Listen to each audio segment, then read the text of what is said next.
विश्वनाथ पाल जी हैं। आज जो बैठक हुई उसके कुछ मूल बिंदु जानना चाहेंगे। कोई नहीं, माननीय बहन जी ने बहुजन समाज पार्टी के साथ साथ पूरे पिछड़े समाज के लोगों को, क्योंकि अभी आपने देखा था कुछ दिन पहले मुस्लिम समाज के लोगों की भी बैठक बहन जी ने लेने का काम किया था। इसके पहले मिल संगठन को भी लेने का काम किया था। आज पिछड़े समाज के लोगों को माननीय बहन जी ने जो पहले काम दिया था, सौंपा था, उसकी समीक्षा भी हुई और आगे से उनको किस तरह काम करना उसकी जानकारी बहन जी ने देने का काम किया। विश्वनाथ जी, जिस तरह से तमाम बैठकें हो रही है उसमें एक पीला लिफाफा दिया जा रहा है जो भी पदाधिकारी आ रहे हैं, तो आज उस पीले लिफाफे में क्या था पिछड़े समाज के लिए?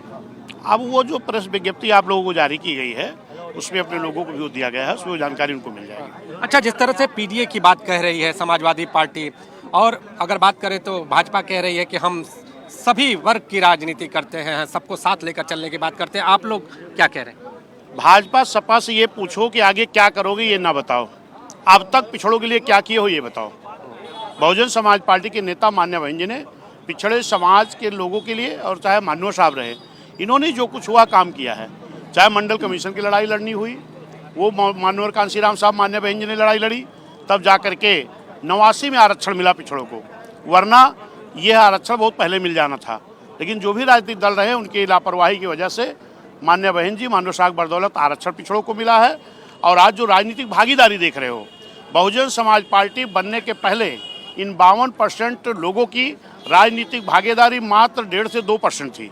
मैं तो धन्यवाद देता हूं मसीहा मानव कांशीराम साहब को, मान्य बहन जी को, जिन्होंने बहुजन समाज पार्टी का गठन किया और गठन करने के बाद में सर्व समाज के साथ साथ बहुजन समाज पार्टी ने पिछड़ों को भी भागीदारी दिया। यहाँ तक कि 78 ऐसी जातियाँ थीं जिनको वोट देने का अधिकार तो बाबा साहब दे करके चले गए थे, लेकिन उनको चुनाव लड़ने का अधिकार नहीं था। वो अधिकार अगर किसी ने दिया तो मानवर मसीहा कांशीराम साहब मान्य बहन जी ने बहुजन समाज पार्टी की बदौलत दिया। विश्वनाथ जी, आखिरी सवाल, बिहार में जिस तरह की स्थितियां हैं, कोई जंगल राज बता रहा है, कोई कानून का राज बता रहा है, आपका क्या मत है? निश्चित है कि पूरे देश में जिस तरीके से गरीबों के ऊपर, SC ST OBC मुस्लिम समाज के ऊपर अत्याचार हो रहा है, इससे यही कहा जाएगा कि जंगल राज कायम है।